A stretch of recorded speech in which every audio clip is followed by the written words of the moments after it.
তো নমস্কার বন্ধুরা, আশা করি সবাই ভালো আছেন। তো বন্ধুরা, এখন আমি যে বিষয়টা নিয়ে কথা বলবো সেটা হচ্ছে সাকিব খানকে নিয়ে।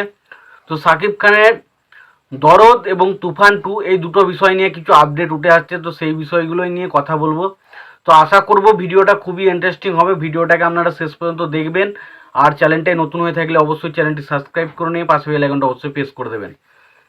তো সাকিব খানের দরদ এবং তুফান 2 নিয়ে যে আপডেটটা উঠে আসছে সেই বিষয়ে যদি প্রথমে কথা বলি, তো দেখুন, সাকিব খানের তুফান ছবিটা একটা বিরাট বড় সাকসেসফুল হয়েছে, বিরাট বড় ব্লকবাস্টার ছবি হয়েছে। তো তারপর তুফান 2 এর একটা পরিকল্পনা করছে। তবে এখন বাংলাদেশের যা পরিস্থিতি সেই এই মুহূর্তে দাঁড়িয়ে বলি, তো এই মুহূর্তে যে কোনো সিনেমার বিষয়ে ভাবনা চিন্তাটাই কিন্তু একটা অন্যরকম লেভেলে চলে গেছে। তো সেখান থেকে এই মুহূর্তে এখন তুফান 2 এর বিষয়ে সেরকম কিছু আলোচনা আমরা পাচ্ছি না। তবে বিভিন্ন জায়গা থেকে যে হিউমার্স বা বিভিন্ন জায়গা থেকে যে আপডেট আসছে সেখান থেকে হয়তো হতে পারে যে বাংলাদেশের কোনো একটা জনপ্রিয় মুখ, তার মধ্যে হয়তো আফরান নিশো কিংবা মোশাররফ করিম। আফরান নিশো বা মোশাররফ করিম আমার মতে সবচেয়ে বেশি পছন্দ আমার মোশাররফ করিম। তো মোশাররফ করিমকে যদি বাই চান্স নিয়ে আসা যায় তুফান পার্ট 2তে, তো সুতরাং বুঝতেই পারছেন তুফান পার্ট 1-এ তো অবশ্যই চঞ্চল চৌধুরী রয়েছে, এবং তার পাশাপাশি মোশাররফ করিম যদি চলে আসে না, জাস্ট জমে যাবে। এবং তার পাশাপাশি বাংলা থেকে হয়তো যিশু সেনগুপ্ত না হলে হয়তো অঙ্কুশের মতো কোনো অ্যাক্টরকে হয়তো কাস্ট করা যেতে পারে, এরকম কিন্তু একটা মোটামুটি আপডেট আসছে। তো সেগুলো হয় কি না সেটা পরবর্তী সময় জানা যাবে। তবে এখন এই মুহূর্তে হয়তো সেই বিষয়ে কোনো আপডেট আমরা পেতাম, বাট এখন বাংলাদেশের যা পরিস্থিতি সেই কারণে হয়তো সেই বিষয়গুলো নিয়ে আমরা কোনো কিছু জানতে পারছি না।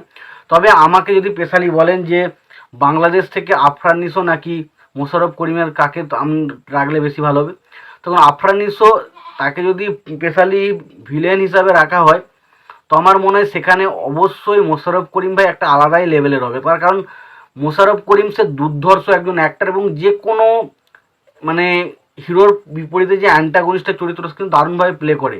আমরা হুব্বাতে দেখেছিলাম সে কত সুন্দরভাবে সে চরিত্রটা তৈরি করে উঠেছিল। তো সুতরাং আমি কখনো আফরান নিশোর কথা বাজে বলছি না, বাট আফরান নিশোর সাথে যে জিনিসটা যতটা মানে সাকিব খানের সাথে মানাবে, বাট আমার মনে হয় সেই জায়গায় যদি মোশাররফ করিম হয় সেখানে ডেফিনেটলি আরও দেখতে জিনিসটা মজাদার আসবে। এবার দরদ নিয়ে যে বিষয়টা নিয়ে কথা বলো, তো দরদ নিয়ে যে অনন্য মমিন একটা অফিসিয়াল আপডেট দিয়েছে যে দরদ ছবিটা একটা নয়, দুটো নয়, তিনটে নয়, প্রায় 23টা দেশে কিন্তু একসঙ্গে রিলিজ হতে চলেছে। এটা বিরাট বড় একটা অ্যাচিভমেন্ট এবং বিরাট বড় একটা জিনিস, এবং বোঝাই যাচ্ছে দরদ যখন আসতে চলেছে প্রায় ধামাকা করবে। একটা ছবি একসঙ্গে 23টা দেশে রিলিজ, এটা সম্ভবত এই ফার্স্ট টাইম হতে চলেছে, এবং দরদের হাত দিয়েই হয়তো হতে চলেছে।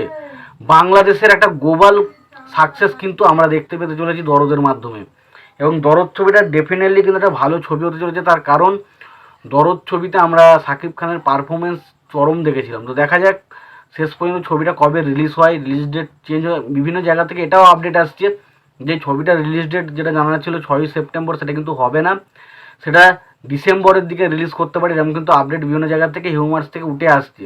তো আলটিমেট দেখা যাক রিলিজ ডেটটা অফিসিয়াল কবে আসে। তবে এটুকু শিওর যে একটা আপডেট কিন্তু এসছে, যেটা হচ্ছে এই ছবিটা কিন্তু একসঙ্গে 23টা দেশে রিলিজ করছে। তো দেখা যাক 23টা দেশে রিলিজ করে কেমন কি কালেকশন করতে পারে। তো এই ছিল এই দুটো ছবির আপডেট। তো এই বিষয় নিয়ে তোমাদের কি মতামত রয়েছে জানিও। তোমাদের যদি ভিডিওটি পছন্দ হয়ে থাকে লাইক কমেন্ট শেয়ার করে দিও। চ্যানেলটা নতুন হয়ে থাকলে অবশ্যই চ্যানেল সাবস্ক্রাইব করে নিও, পাশে বেল আইকনটা অবশ্যই প্রেস করে দিও। ভালো থেকো, সুস্থ থেকো, দেখা হচ্ছে পরে ভিডিওতে।